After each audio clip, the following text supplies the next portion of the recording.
Great, thanks.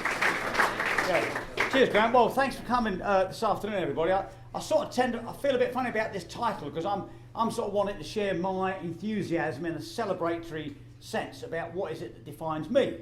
You know, we do get asked, and particularly someone like, what is it defines you? Is it the history? Is it the geography? Is it? And I always say it's diving. Diving is the thing that really defines me. It's the one thing that I couldn't give up or change or swap for anything. So it's nice to share, well, it's a real privilege to share sort of celebratory moment with you all, but I often feel that any of you could do this and say, well, this is why I'm defined by diving. So let me have a go and explain why I feel I'm defined by diving. There's a lot of common ground between a lot of us, and I reckon about 40 minutes of me blasting away here, and then that will leave about 15 minutes for difficult questions. So prepare your difficult questions, give you 40 minutes to prepare difficult questions as I whiz through this. You know, why is it that I say I'm defined by diving? I wonder, is it because, you know, I take pictures of toilet signs as I go around the world, and these are my favourite. This is the Blue Planet Aquarium in Cheshire, and this is their gents, there's their ladies, and here's what my house looks like. When you look at these in detail and the rest of the house, and you know you must. I've been made so very welcome here in Kinsale. I really do mean it. You know, if you're in the Lake District at any point, just give me a shout. I'll put the kettle on, and you can see for yourself what the place looks like. But if you look really closely, half of this gear is completely knackered. But it just means something to me, and I can never seem to throw diving gear away. And when I'm asked about defined by diving, I always think or show the photograph of this American milk crate with me weights in, because I was 13 years in the States, and for a great number of those years, 10 of them, I was the director of the US Navy's scuba diving program at Great Lakes Naval Training Center. So that meant I was teaching, you know, firstly hundreds and then thousands of Navy people to dive, and all the sort of catchment area, the Chicago Police Department, the Fire Department, all the Lake County Underwater Recovery Team, and all the mob around that area. So massively busy. When we came back to the state, to Britain in '88, you know what it's like moving a family back. I mean, what books do you keep? What about your bicycles? All these sort of things that are you going to ship back and not ship back? And it was massively traumatic for me to sort out the diving gear. But what I did, even though we didn't have hardly any money, I did unbelievably ship that back.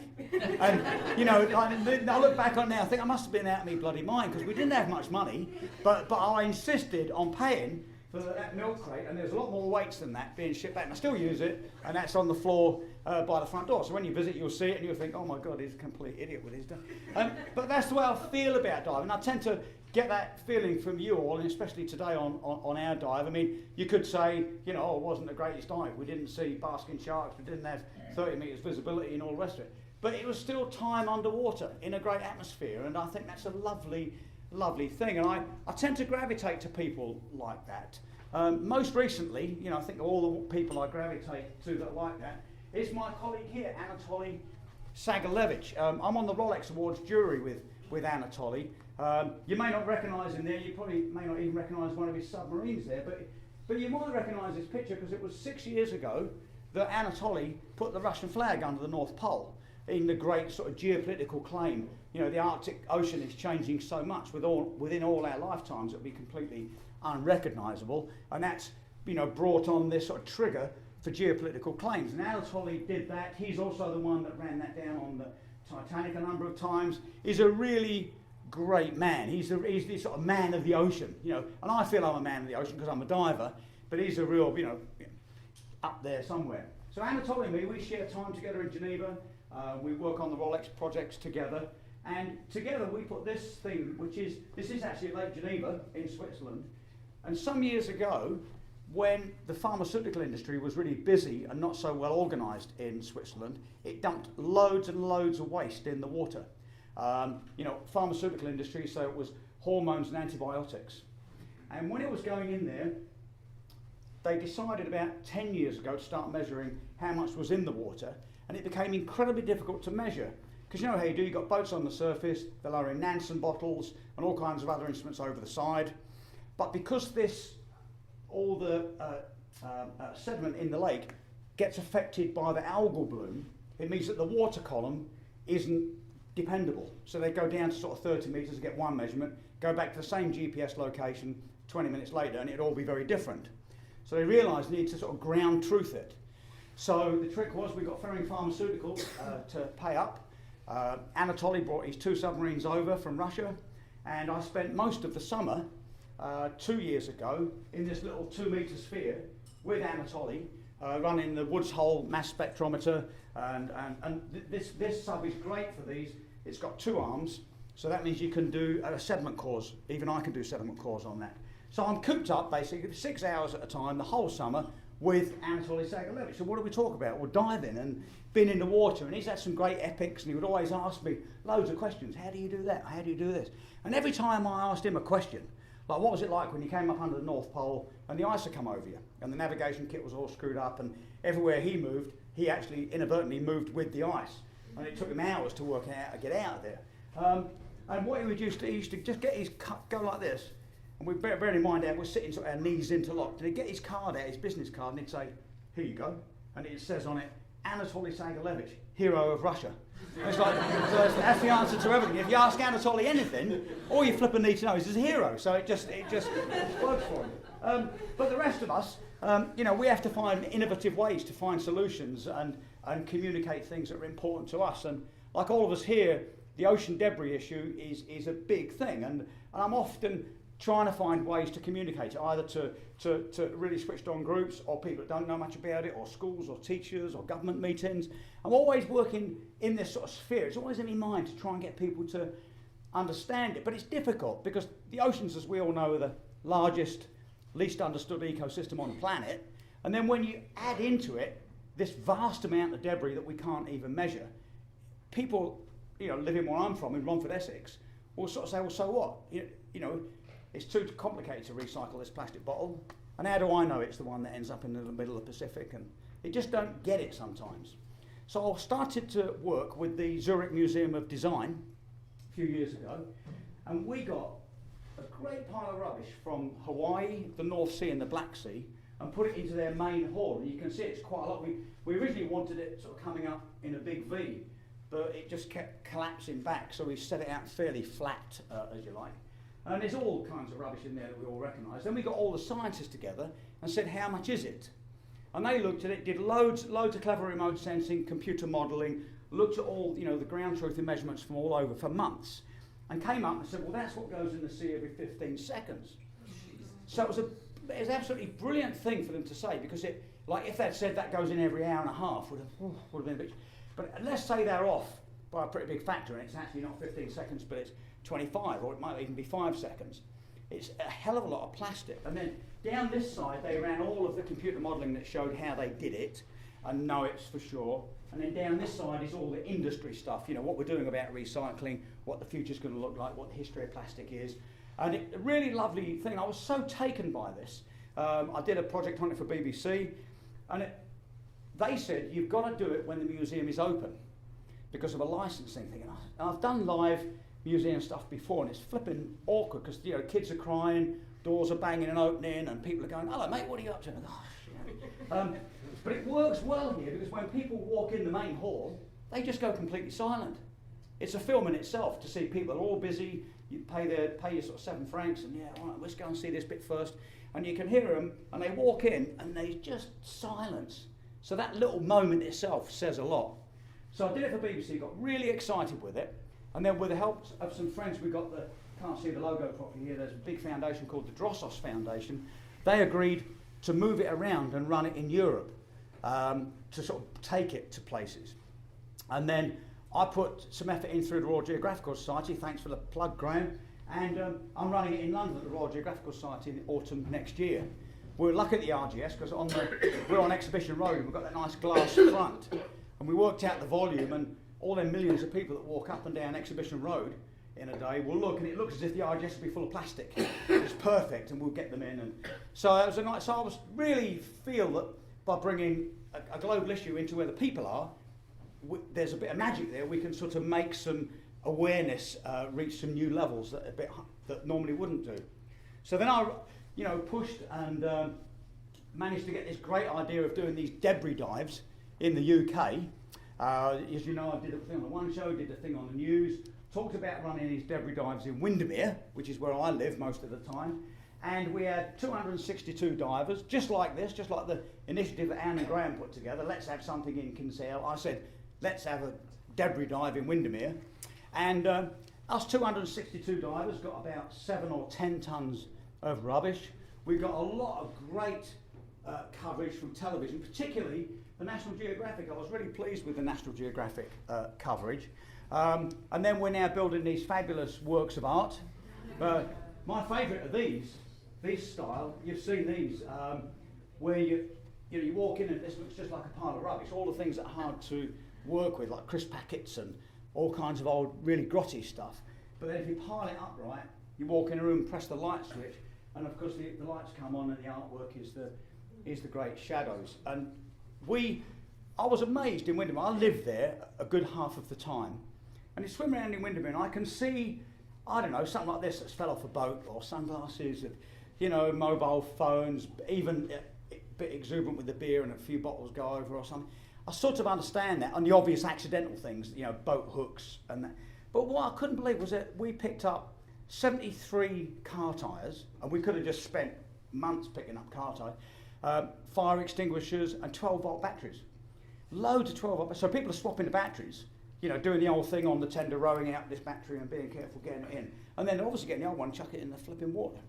So I've done, for each one of these, I've learnt, well, I'm always, spend my life learning, but I'm learning that when, say, like a tyre goes in the water, the heavy metals that leach out of it are much more aggressive in fresh water than they are in salt water, which is interesting.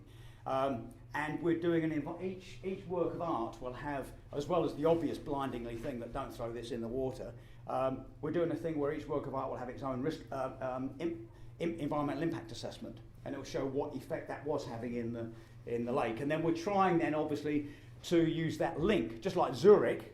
It was a beautiful piece for the media.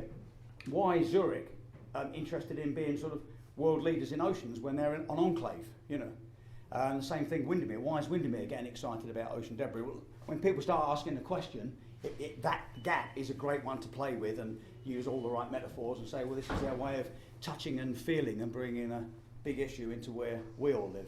And related to that directly, talk about hitting a really sweet spot, is Ecover are one of the companies that are supporting this nets and plastic and ocean debris payment scheme for fishermen. So fishermen in the North Sea in particular, they go out, when they come back in, the nets have got fish in them, but they've also got quite a lot of debris. Well, Ecover pay them for that debris. And in fact, it's so profitable that some of them even divert a bit and go around the bay and put, there's a lot around there, bring in old nets, they get paid, it then goes to Dagenham, Essex, and being an Essex boy, big fan of that, goes to Dagenham, gets reprocessed and gets made into clothing, carpet tiles, and playground matting and things like that. So and bottles, of course. And it was interesting because I do quite a bit of work for Ecover. They don't sponsor me, but I do quite a bit of their filming or voiceovers for their new films or chair expert panels for them and stuff like that. And I was really rewarded, thinking, well, why am I working for Ecover? When at this press conference for this thing, the Guardian said to the chief exec of Ecover, why are you actually doing this? Because this is obviously a big commercial advantage. It sort of underscores your green credentials. It's probably costing you some money, but you're going to make a lot of money out of it. And he said, no, we haven't protected it or licensed it or copyrighted it at all. We just went to our shareholders, they're behind it, so we're just paying for it. We just want to be the first to do it. So it's a really clever piece. So interestingly, my BBC work's changed a bit now, and I'm going to do this. To start this on Thursday is a 1-hour BBC One piece on this very thing, picking up stuff out of the sea and turning it into useful goods. So that's been good. Which has put this one back a bit. This was my idea that we've got the Walking with the Wounded charity. We all know that if you're disabled, you can get along very well underwater, and we all probably also know that these fit young soldiers come back from the front line in the prime of their life with big bits missing, and they use diving as a bona fide part of their rehab. So I thought that'd be a great television programme, and I've been rolling this bloody big rock uphill on this for a year and a half now. And the BBC have almost got it done. I've got 75% of the money, so I suppose as ever the last 25 will be the hard 25, but I should get that going pretty soon. We're going to teach them to dive, then do quite a bit of stuff in fairly shallow, easy water around the UK and Britain, and end up in scupper flow as the sort of summit dive, if you like, for the team. So, that's a sort of quick snapshot of the sort of what I've been up to recently, and it's nice at a moment like this to think, well, if I'm defined by diving, when was the defining moment? And I think back to 11, when I was 11, and it seems like a long time ago, but in many ways it seems like yesterday. Maybe it's because I haven't learned much between now and 11. But when I was 11, I was living in a council flat with mum and dad in Romford, and my life's heroes were in their prime. Cousteau was living the ultimate dream on Calypso with his boys. Co-invented scuba diving, been living under the Red Sea in Kinsale too. Hans Huss had made those fantastic black and white shark documentaries with the ex-military rebreathers. And this great man, Mike Nelson, as played by Lloyd Bridges in Sea Hunt, was having proper bloke's adventures. I mean, he was rescuing people from downed jets, rescuing men from flooded mines, and all the beautiful women in the world wanted Mike to teach them to dive. And I wanted to be Mike Nelson. I was 11. I just failed my bloody 11 plus, and I knew nothing except I wanted to be a diver. And it was really interesting that I just knew at that moment, at last I thought, all because of Mike Nelson actually. I sort of got the Cousteau thing, and I got the other thing, but Mike Nelson somehow, I thought, well, that's probably achievable. I don't know why. I thought that's what I want to bloody be. And then when I started to dive in 1969, my first sea dive was in Chesil Cove. What was really interesting was I went down and I had made up my own suit, as we all did. I had a la Cousteau with the yellow stripes. And as I went in, all that water came rushing in. It felt exactly as I always knew it was going to feel. And I'd done my pool work, I'd done my quarry dives, I'd done all my snorkel covers, bouncing around at the sea for everybody. When I first actually dived in the sea, it was exactly as I knew it was going to feel. It was a beautiful moment. I could still feel it. And I still go to Chesil Cove every once a year or once every couple of years and sort of have that little mini pilgrimage, is what that first dive meant to me. That sense of, I'm a diver. And I was like, I sort of grew a good couple of inches every time I thought I was a diver. And also that sense of sort of vitality and freedom, being in the world's oceans. I was part of it. And it's never left me that, I don't do quite what I used to then, was going to every pub and say, hello, I'm a diver, But anyway, so even though I was excited about being part of the world's oceans, I wouldn't have known these numbers at all in those days. And they're still sometimes hard to sort of fathom, but it's worth to have a quick peek, is that 99% of the planet really is the oceans. We know we've got a third and 2/3, but if we three-dimension this thing, it's such a vast system, it's so big, that is 99% of the space on our big blue planet. And when we get to this less than 10% that's been explored, last week NOAA changed it and said it was 5%. And this Ocean Leadership Group, I don't know if you follow them, it's sort of a consortium of NGOs and the World Economic Forum in Switzerland. They said that they sort of refined it and said, well, it's 5 to 7% of the ocean floor and less than 0.5% of the water. And I was just blown away by this. And I remembered it was 3 years ago that we finished the 10-year census of world marine life. This thing was a great idea. It was multinational, multidisciplinary research all around the world seas. Luckily there was one little RGS project in there, Shoals of Capricorn in the Indian Ocean. And they just gathered a load of existing research and also did, 10 years of massive multinational expeditions. A beautiful piece of work. And then we all went here to the Natural History Museum, which I highly recommend for a party, because if you're standing there with a glass of champagne and you're looking for somebody, you just get your mobile out saying, I'm underneath the Brontosaurus's backside with a glass of champagne. And it's very easy to find people underneath the drain. So all the great and good were there, wearing our bow ties and, so we all did a talk. I did something to start it off with, sort of keynote thing. And everybody was up there talking about the new beasties, 6,500 new species, so many million square kilometres of ocean floor mapped, new currents, particularly that new one off the east coast of Australia, ground truth, marvellous piece of work. 10 years. And I asked the question on this little panel thing I ran from the stage, has that 10% number changed? And everyone agreed, no, we haven't got anywhere near that 10% number yet. So that's a sense of how little we really do know about our seas. But it's not I get so excited about what we don't know. I get really fired up about what we don't know and think that's why all the young people these days should be marine biologists. That's why they should all be sailors, they should all be divers. And when I'm in front of BBC sometimes, they don't get it. And for those of you that know the Ocean series, the way that we've got the Ocean series done is that we said, well, we'll do it if you can show that you're not just whizzing around the world having great experiences. How can you cover geology? How can you talk about seas being at different levels? Can you cover climate change? And I said, yeah. So we went to Mallorca.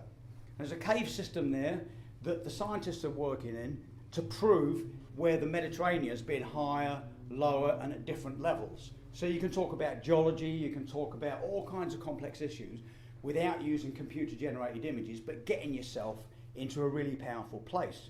So Phil Short helped us set all this up, the great man, and we went there with a small team and made these dives in Sagrada caves in Mallorca. And what's great about it, what I really wanted was that somehow I felt the audience then would be watching it going, that's fantastic, I'd love to be down there. The other half of the audience would be looking at it through like that with their fingers going, oh my God, I wouldn't go down there for anything. But at least they're listening to me talk about, say, geology. You know, when we're swimming around these great columns and great pillars, those of you that are cavers or know a bit about geology know that these great pillars and stalactites and stalagmites can't form underwater. They have to form in air. And all these wonderful shapes that get formed on them, some of those shapes are indicators as to where the water level used to be. Like sometimes there'd be seawater here and air above, and sometimes there'd be seawater here and water above. And they can analyse that by looking at all these little lumps. So it means that we can do a geology lesson and do a bit of a sort of history lesson about the Mediterranean while swimming around in a powerful place and getting people to watch the screen. So we nearly flipping killed ourselves. We're working in Mallorca for that week. And then we got back to BBC, and I plugged this in for the commissioners to look at, and it worked a treat because it's exactly what it is. I can still remember now. It was about 4 of them on the edge of their sofa, really excited, and the other 4 were like, bloody hell, we're paying this bloke to kill himself. So it didn't matter. They were at least listening to what I was talking about. I was actually talking about geology, unbelievably. And similarly, when we discussed volcanoes, we all know there's volcanoes in the Mediterranean on the surface, but I didn't feel that the public really got the mystery of all these volcanoes on the bottom of Mediterranean. We didn't have the money for big submarines, but I felt we might be able to tell it through Ferdinandeo, which is an area I know quite well. It's an underwater volcano, not far from Sicily actually, so it's quite obviously Italian waters. But through the course of history, it's been up and down a lot as it's grown, and it comes up to the surface for a few years and then disappears again. And everybody claims it. You know, the French claim it all the time. They call it Julienne or Julia Island. We imaginatively call it Graham Island, along with all the other Graham Islands and Graham lands around the world. Algeria claimed it. Morocco claimed it. Everyone at the dock claimed it. And quite obviously the Italians claim it because they say it's Ferdinandeo, it's ours. So there's a plaque on one side, about 15 metres down, that says this is Ferdinandeo. On the other side of it, there's an enormous marble Italian flag. So when it comes up, theoretically, this will stay intact, and it says this is Italy.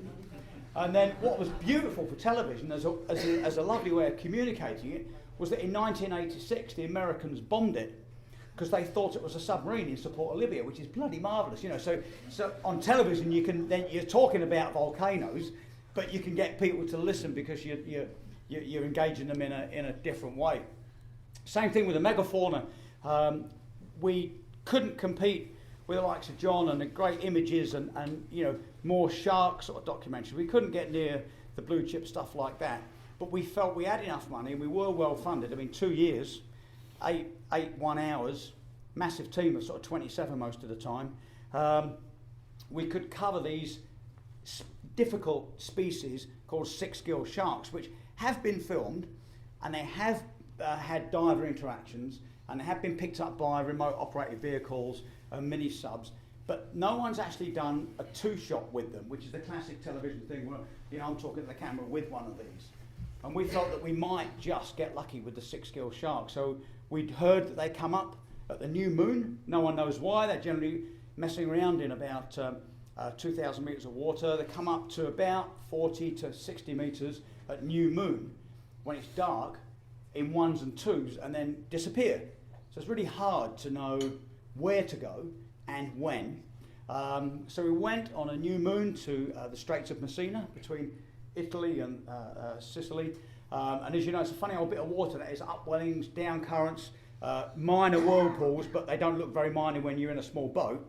And a really odd bit of water.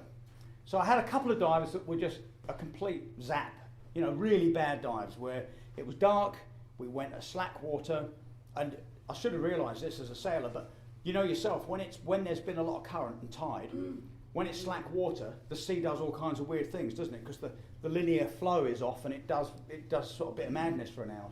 So we tried that, and I had one of them really crappy dives. I couldn't keep anything like a normal sort of dive profile, and I just, you know, spent ages mucking around between 40 and 50 metres water doing nothing. Certainly not seeing them. I did another dive that was a bit better because we went when the flow was a bit more up, but I missed them. You know, it was needle in a haystack.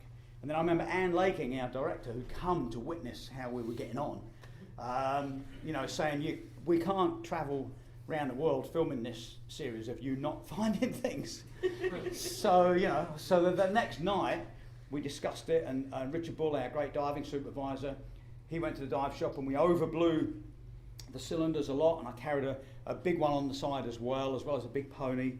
We changed the schedule of the dive so that we'd do a decompression dive, but I wouldn't have to carry the gas, the boat would be above me. We'd go in fast water when the current was really ripping, so I'd have a lot of gas and we'd go a long way, therefore heightening the chances. And as we were heading out, our Sicilian boat captain said, well, how do you know it's going to come to you? And not because there's 7 of us in the water, to make it look as if I'm on my own down there, there's 7. You know, because there's the cameraman, the lighting man, my safety divers for the others, that's 6, plus me, 7. And I said, well, we're just going to get lucky. I said, you know that sense when you're just desperate, really, and just going to get lucky, it's going to come to me, we'll film the bloody thing and move on. And he went to the back of the boat and got this big piece of tuna. And he came up and it was all bloody great big, about 8 kilos. And he said, you want to tie that on your weight belt, he said, and come right to you. And it was one of them moments where I wasn't sure if he was joking or if I'd overcommitted. So I was just on that sort of stage of, oof, not sure, but literally I was geared up, and it's bloody heavy gear. They were really big cylinders, big fat ones. And at that point, Anne, our previously risk-averse director, in the dark, was on the front boat, and I could hear her. I could still hear her now. She was, get it on him, get it on him. Right. And then, you know, sure enough, it did happen, as you know. We swam with this great thing. I was about half hour into the dive, at about 40 metres, and they got green eyes. These lovely big green eyes came up from the depths, and had 10 minutes with this beautiful thing. And you know, normally our wildlife encounters, it buggers off before we do, but you know, I had to get up, and I can still remember going up and seeing those eyes just below me. You know, marvellous. A dive I would just, you know, like a lot of our dives, you just love to repeat if possible. And then I come to dive that I wouldn't do for anything. I had a big idea about the age of the oceans, because you know, once the BBC committed to the money, and then got half of it from Discovery, there was always on my mind was a sense that BBC had overcommitted, because they were always asking us questions, they were always changing the game, they were always, you know, the sense of like, wow, we've put so much into this now, that there was just a lot at stake. And therefore that meant that I kept coming up with ever ambitious ideas to tell stories. It felt like a very pressured system to work in. And I had this idea that a lot of people didn't know that 4 billion years ago, our oceans weren't the life-giving, oxygen-rich things they are today. They're you know, dark, anoxic places. And it's these things that help make it right. These are stromatolites that give off oxygen. And these are the ones that are down, they look like rocks, about like table-sized rocks, off of the Bahamas, and they're still working. So me and Tooney went out there carrying an oximeter, it's called. And I was getting really excited that we were talking about this. And I remember swimming around and saying to the camera, look, it's, you know, blooming fantastic. You put the oximeter on there, and then this little number comes up and it goes plus 0.002. I'd be underwater and I'd go, yes, you know, it's giving off oxygen, this is taking made it. And then we'd show it, and they, you know, the production crew would look at this thing going, God, it's the most boring bit of bloody television. we got flown to the Bahamas for this. And they didn't like it. So then I got together with Steffi Schwab, who's a scientist working on this. This is a funny old picture. This is an aerial picture in Andros of the black hole. That's a kilometre across there. And unlike the blue holes that we all know a lot, this is a black hole. It's self-contained. And she'd be rowing out there in a little inflatable and dropping Nansen bottles and other sampling kit and coming up 50 metres down with these samples that were anoxic water, the same chemically as our oceans were 4 billion years ago. Obviously not the same water because of all the great changes, but the same chemically. And she couldn't forget why. So she gave it really was her site, gave us permission to come out and dive in. And in them days we had money, so we had a ship that pulled up nearby. We got in helicopters, you know, all that flip. Yeah, he talked about helicopters. Yeah, in those days we did. Landed. And I remember going down to about 17 metres, and it was warm, really warm water, and hitting a soft, silty bottom like you'd get, or any of us lot know, any quarry or lake anywhere in the world. And it was only 17 metres when we were looking for sort of 50 metres. Swam around, assuming that I was on the ledge or something, but as I was swimming, I could feel that I could actually go into it. And had this weird feeling of like going into this hot, like rice porridge or sort of potato soup. And as I was swimming, and by getting heavy and heavy, I could actually get myself into this thick, heavy stuff. And I was thinking, that's interesting, I'm going into the bottom. And I thought, I'll just bloody try it. And as I went for it, I could smell this rotten egg, more of a permutation than a smell, but I thought, there's rotten eggs, you know, bloody amazing. So it kept going down, and me and Julie lost each other every once in a while, but I could feel a bit of a kit, or she would grab me, and I could just feel, and we couldn't see anything, literally nothing. And all of a sudden, after about a good minute, I began to feel really weird with this rotten egg smell. And just at that moment, you pop out under a ceiling of this layer, and then a little bit longer, you pop into beautifully clear, black, anoxic, dead water that's the same chemically as our oceans were 4 billion years ago. And this layer is about 12 metres thick. So we did some really funny old dives in that, because, you know, the normal sort of rehearsed ballet movements between the camera and me, it's pretty easy to even fine-tune it when you're swimming, you can see each other. But because Mike wanted us sort of coming up, going down, popping out the bottom, it was really hard to orchestrate because of the no visibility. And there's sort of like purple and green strands in the water, bright, like chemical reactions. So we had loads of time in this layer over 3 dives. Told the story, and when we got out, Mike says, "Guys, I feel like hell." And my safety diver, John Chambers, was throwing up in the weeds, and all the shiny bits of my kit had all gone black. And I looked at me regulator, and it was all really weird. And I just opened up the front, and the diaphragm was all like corroding around the edges. And then Mike looked at me and said, "Bloody hell," he says, "your hair's gone a funny colour." And it had gone like a cross between brown and gold or something. I said, "God," we all felt like hell. And we flew back to the boat, and the whole boat then smelled of rotten eggs with all our gear. It later turned out that this layer is hydrogen sulfide producing bacteria. And it's so aggressive that it stops anything going underneath. It's eating this hole, it's sitting there. And that's why it's dead, and so we can tell the whole story. And then much later we learned that hydrogen sulfide is actually pretty bad stuff. It's a topically absorbent neurotoxin, you know. And no wonder we're all so but you can see it hasn't done me any harm. But it's definitely a dive I wouldn't flipping do again. But we did tell a powerful story by being in a powerful space. Similarly, when we did the Arctic show, I couldn't bring myself to not talk about climate change, but in them days, when we talked about climate change or global warming, we'd all got a bit battle weary of the language, and BBC in particular felt that we had to go to the Arctic and not necessarily do climate change unless we came up with something very different. So I came up because I present at these Trans-Arctic shipping conferences all around the world. You know, we're all talking about Trans-Arctic shipping, changing the shape of trade in the Northern Hemisphere within the next 20 years. It's really going to change things. I knew a fair bit about it, so we got this ship, the Lancer, from the Norwegians. We were blessed as far as television goes in the fact that as soon as we entered the ice, these young polar bears followed us. And for telly, it's great because every time we stopped and put the wooden anchors in, at about 3 or 4 in the morning, they'd come up and lift them out. So it was great, you know, because you can make a lot out of telly out of that. And then there's me diving just a couple hundred miles short of the North Pole, diving under the ice in the multi-year ice caves, because the big difference is that now we're warming up, there's a lot less multi-year ice. There's a lot of single-year ice, means it forms in the winter and pretty much goes through the summer and then forms again, but it's the multi-year ice that stays there year after year after year and keeps the Arctic cool.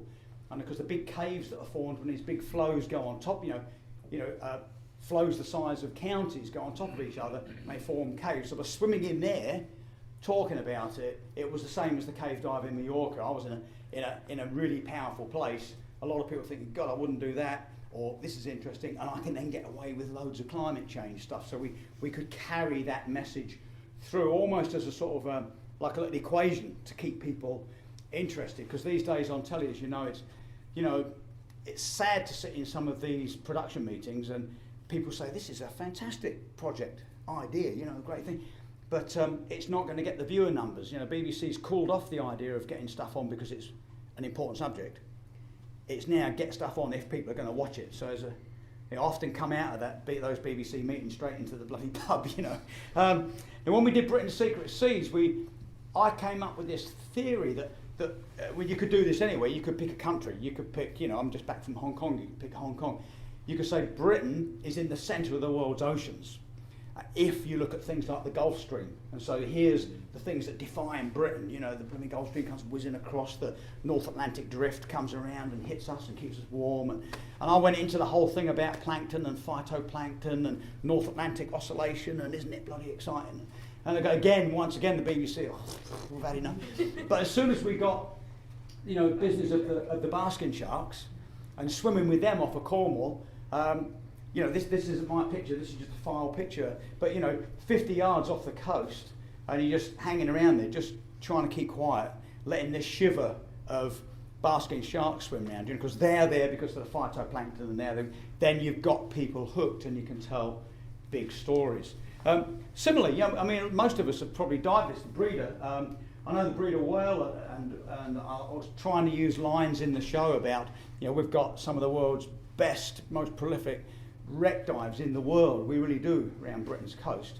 We thought if we dived the breeder, which is one that a lot of people know, and I know it well, I could dive it with Frank. You can't quite see, but that's Frank Pope, who's the Times ocean correspondent, good friend of mine and me, great manageable. I could reflect back on my early dives on it, and Frank could talk about the importance of us maintaining our maritime heritage, that he feels, come on, we can't just go down and take stuff off of these ships.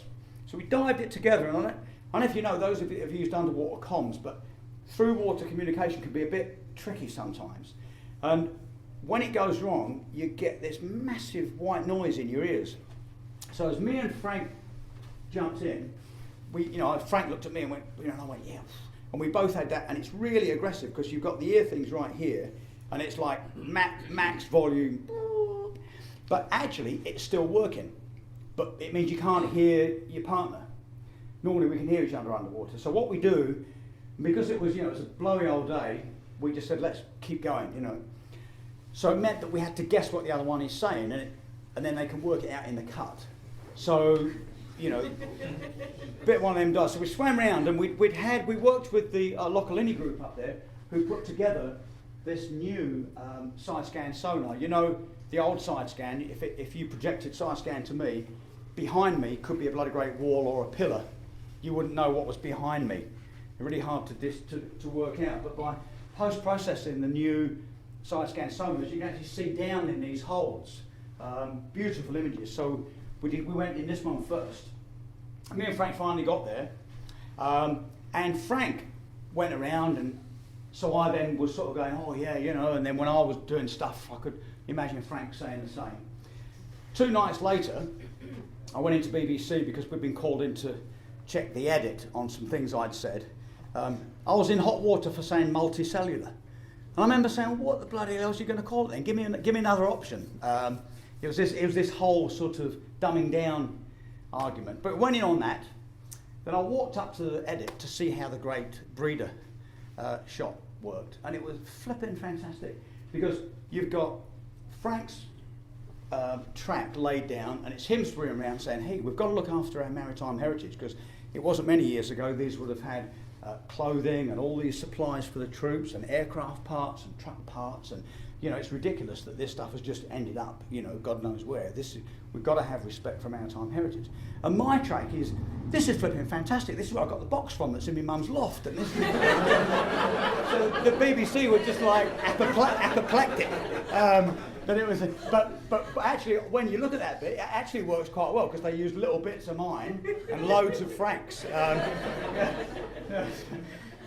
Similarly with seals, we were trying to tell the story of the seals and the beautiful northeast coast. We were really trying to surprise people with the northeast, and we did get really blimmin' lucky. I mean, the east can be pretty grim visibility, but when we were diving off of Bridlington, for instance, we had plus 40 metres visibility on these wrecks. It was unbelievably great viz. And we used the seals to tell current stories and survival stories, and they're great. This is the one that you'll have seen on the film that was mimicking Frank.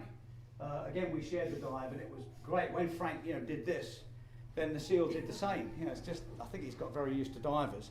And then I was, as well as doing the thing with talking about them as they went whizzing past, we had Emma, one of our great free divers, around, and I was able to compare her physiology with seals. But seals are just so much better at holding their breath than we are. And I went in this whole mammalian dive reflex thing, that when we've got our faces cold, we retain that mammalian dive reflex, and that's why, young ones, for instance, who fall through ice, they've recovered them after 40 minutes and actually had a full recovery because their whole body's shut down. I was trying to explain that. I couldn't get it across underwater. No one liked it. Everyone was half seasick and unhappy and cold and miserable, want to go home. So I said, well, look, let me have Emma's heart rate monitor, and we'll get the bucket, fill it up with cold water, chuck some ice, and it's really cold. I'll stick my head in, heart rate will go down, job done. But again, what it's like. Well, I was enthusiastic, 9 people on the boat, miserable. So we did it, and I was supposed to have done this before the dive. So, took me suit top down, dried my hair really well, stuck my head in, and as I stuck my head in, I remember thinking, shit, I haven't held my breath. Like a complete idiot, So hanging on the bucket, trying to slow my heart rate down whilst being fun. But anyway, did it for an embarrassingly short time, like 25 seconds or something. Came up and tried not to sort of go, and Simon, our sound man, said, oh, sound guy, you need to do it again. We didn't get the sound right. So I dried myself off, and did a whole piece to camera. And I did, and these buggers made me do it 6 times before I realised that they were just getting their own back. They'd had enough, bit too much of Paul Rose being Paul Rose while they were dying of seasickness. And another thing with the BBC is this thing of big words. I mentioned this multicellular, and I also had trouble with the BBC talking about tectonic plates. They didn't like that. We had to call them great geological plates or something. Driving me bonkers. And when I spoke about ecosystem services, again, you can see the glaze coming in. And so I managed to pull it off at St Abbs, which I was very lucky. I mean, just in those little bits just at St Abbs, not even out to Great Carr Reef.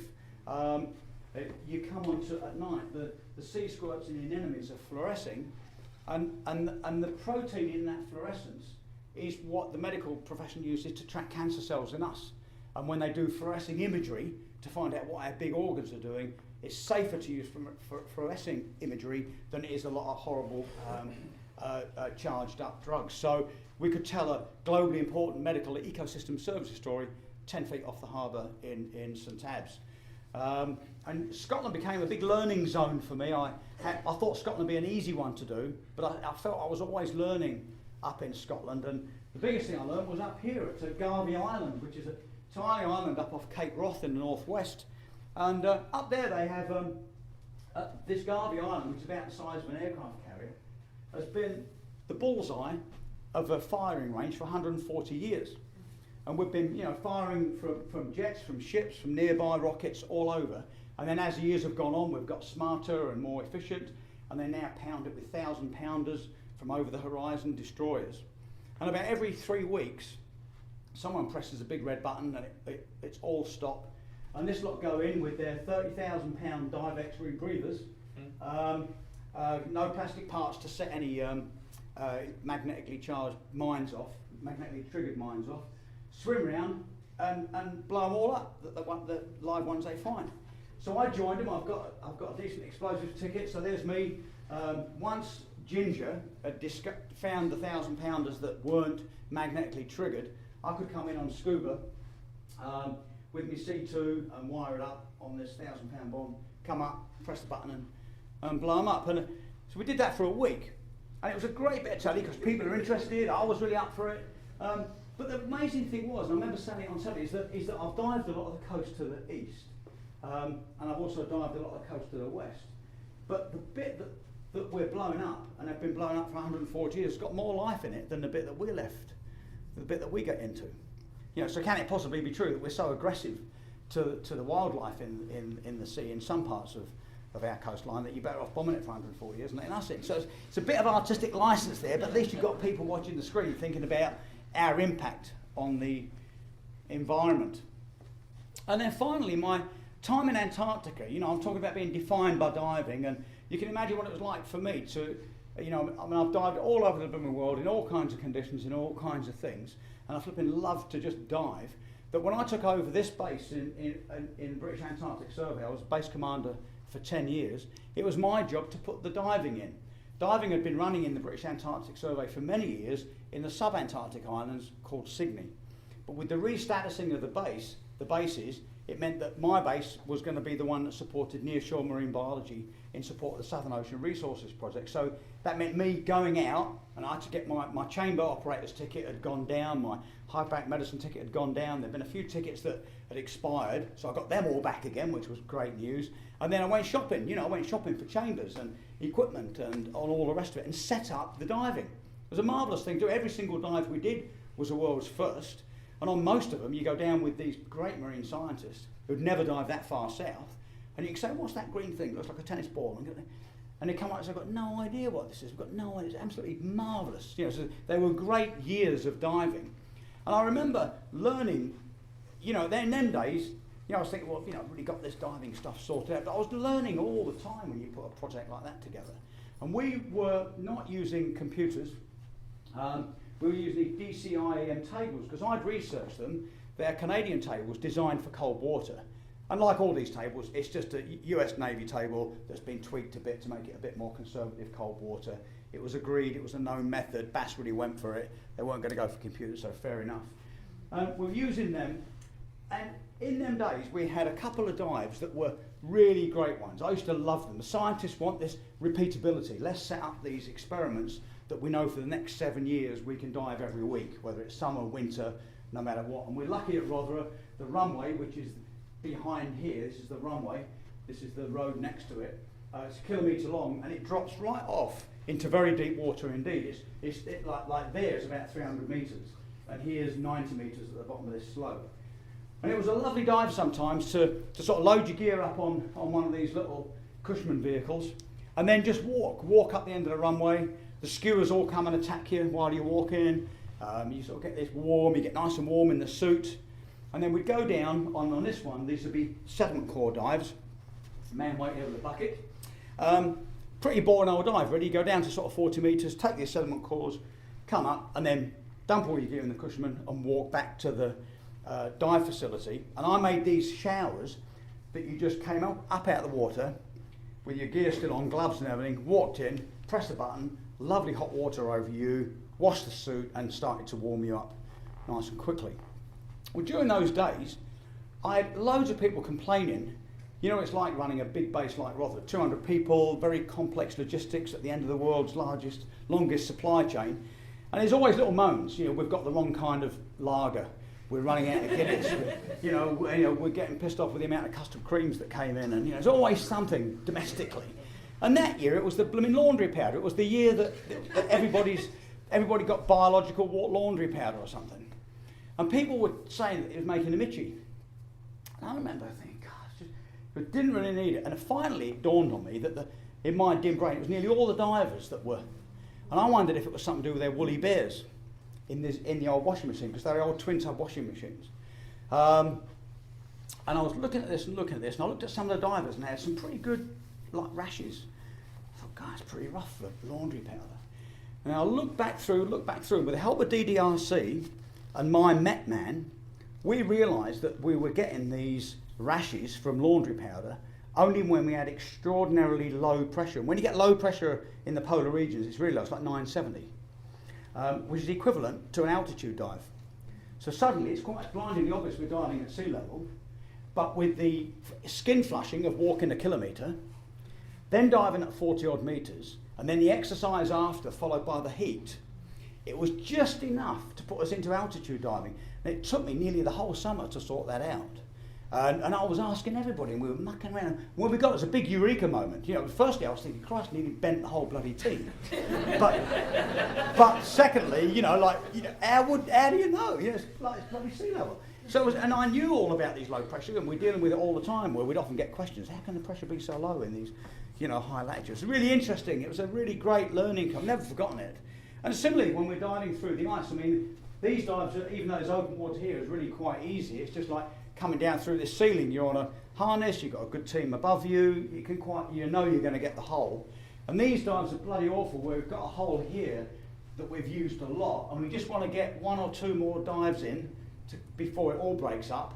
But what do? You know, a little bit of wind here, and it closes this up, or opens it up, and you lose the surface thing. Really awkward diving. And here's me here with a scientist in this stuff, which is, you know, you've got to have your line on, but it gets caught around all these little blocks, making like these limpet collection dives really hard work, because it's shallow water, so therefore they're long dives, and you're swimming around picking up limpets for like an hour and a half in -1 degree water, you know, with this constant moving of ice above you, very noisy, which means you don't get that lovely little pleasure of normal Antarctic dives. You go under and you hear whales.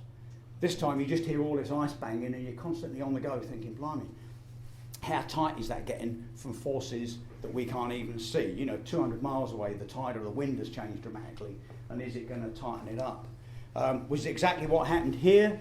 I think I told one story about a dive I'd love to do again, the 6-gill shark. Another one that I wouldn't want to do again being the black hole on Andros. And this is one that I doubt will ever happen again. There's me and a scientist going in there looking for a piece of lost equipment. And when we went in, we did what most of us do, I think. If you're 42 metres of water, something's got lost. Nutrient rich, bit murky water, so throw a shot line down, go to the end of a search line and swim decreasing circles, and then missed it, and then move it, someone else can have a look. And I went in with Lucy on her first ever Antarctic work dive, really good diver, great marine biologist. She'd come through our system, and a few of us had trained her up in the way we dive down there. She was a bloody good diver, but first ever work dive. Went down, swam the sort of spiral, didn't see it, came up in 42 metres of water, came up about 18 metres and banged the heads. And what had happened is that back there is an enormous berg attached to a glacier on the other side, let go when we were diving and ran over us. And I remember, you know, we banged our heads, and they're not smooth icebergs, you know, they're very lumpy underneath. And banged our heads, and I could see our line over. I thought, Christ, it must be a big one, because we were still at sort of 20 metres. So there's 60 feet of ice before the surface kicks in. And, you know, we sort of follow the line. So we followed the line, and it's after a 40-metre dive, you know, you want to have a decent ascent, but sure enough, it was all this, and, you know, our line going down in the dark and go down, and then it's coming up. And after not very long, you know, a few minutes, there was our boy under the ice. And what way do you go? And I remember looking at Lucy. Now, she was only little Lucy, but she was a bloody good diver. And the look she gave me, I shall never forget. She looked at me and said, you know, you don't need to worry about me. It was so good, because she was obviously thinking, Christ, if he's going to look after me and things are going to go wrong, we're going to worry, we're in the shit. And it was really great, that look. And I could never replace it or paint it or even describe it, but it was like, I'm fine. And I sort of blessed her for it then and now. And we decided it would go the way the rope was going. And we had these horrible things come all the way out near the surface, and you think, oh, good, we're out. And you look 5 metres, bang, ice, for as long as you can see. And then that awful moment of like, well, we're going down again. So you're down at, you know, 18 metres, and round here and round big things.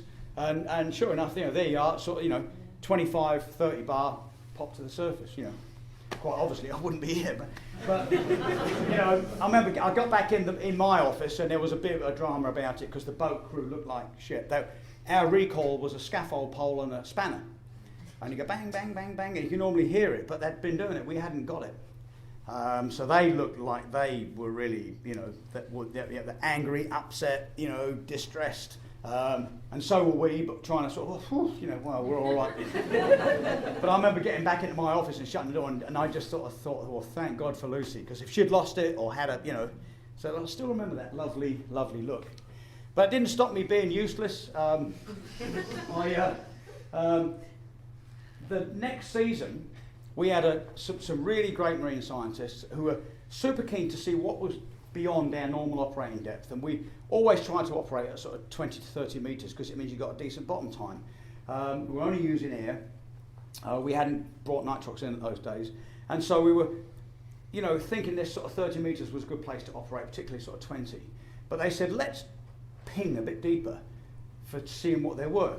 So me and a guy called Rob Wood, who was my diving officer, by then I'd moved on because I was so busy, so I became the Institute diving officer for Bass and had a field diving officer, so I didn't have to dive all the time, as it were. We agreed that we would do some deep bounce dives and take some pictures and see what was down the slope. And on one of these, we got away with murder, we'd had some nice big bounce dives to 65 metres, and just down, boom, click. And what you've got these massive purple whips and big gorgonians, and it's just like going to the moon. Suddenly it gets massively clear, and it just goes alluringly much deeper. And on one of these, I think it was our third bounce dive, we were doing one a week, managed to run out of air, because I'd had an old gauge that I'd forgotten which one I'd had, and it was one I brought from England.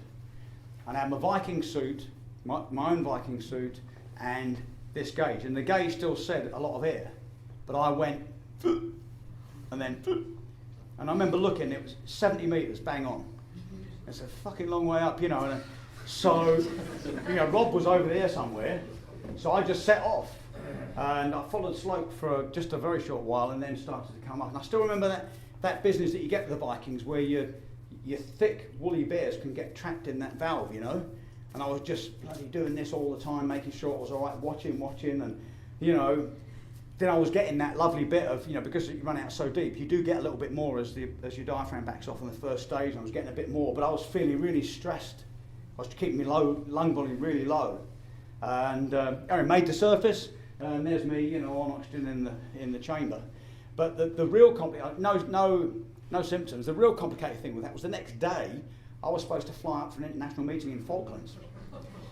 And there's our Dash 7, and I remember thinking, I've got to keep this quiet. I was just too embarrassed to, So I think, how do you keep this quiet? Because we had a lot of big knobs on the base as well. But then I spoke to the chief pilot and said, well, when we go to Stanley tomorrow, how low do you have to fly to keep the pressure in the cabin at sea level? And it's 10,000 feet, and it's a long way. You use a lot more fuel, and you have to get a lot of cargo off it and everything. So we agreed we'd do it, and of course, Bass obviously found out about it because there was cargo that was supposed to go north and people were supposed to go. We basically flew a barely empty airplane with me and a few bits of stuff, bit of paperwork going to Stanley for this meeting at 10,000 feet. So I got in a hell of a lot of hot water there, but I was alive. So so that's me. I mean, I have run Antarctic bases since for the last 30 years actually. Ones like mine, big ugly ones. Like the McMurdo one in the US. I've lost half my living unit a couple hundred miles from the South Pole. Been at the South Pole, had a night from hell in a bad tent. I still do love the polar logistics. I'm on them right now. I'm in the dry valleys every year in Antarctica. I'm still guiding Greenland, doing the ice cap crossings and climbing new mountains. Working in the dry valleys, sort of waking up every morning in the scene of an Edward Wilson painting. Worked at remarkable places like Blood Falls at the foot of Tabor Glacier. There's one of our tents there.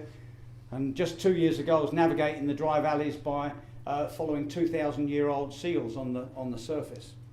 Last year, I led another big expedition in Greenland, a beautiful 275k journey, travelling Knud Rasmussen land, which had never been travelled. 5 weeks expedition, and climbed Gumbjornfjord by the north face, which was a delight. It was a repeat of the first ascent I made in 2002. And then I ran Zodiacs in Greenland with my girlfriend last year in support of science for a month. And I've been on expeditions where the yak drivers have caught our expedition champagne 7 months too flipping early. Been blown out on Erebus by active volcano by ignoring advice and putting it too close. I've walked away from 2 helicopter crashes in Antarctica, investigated things when aircraft aren't flying. I've even been on projects when penguins are flying.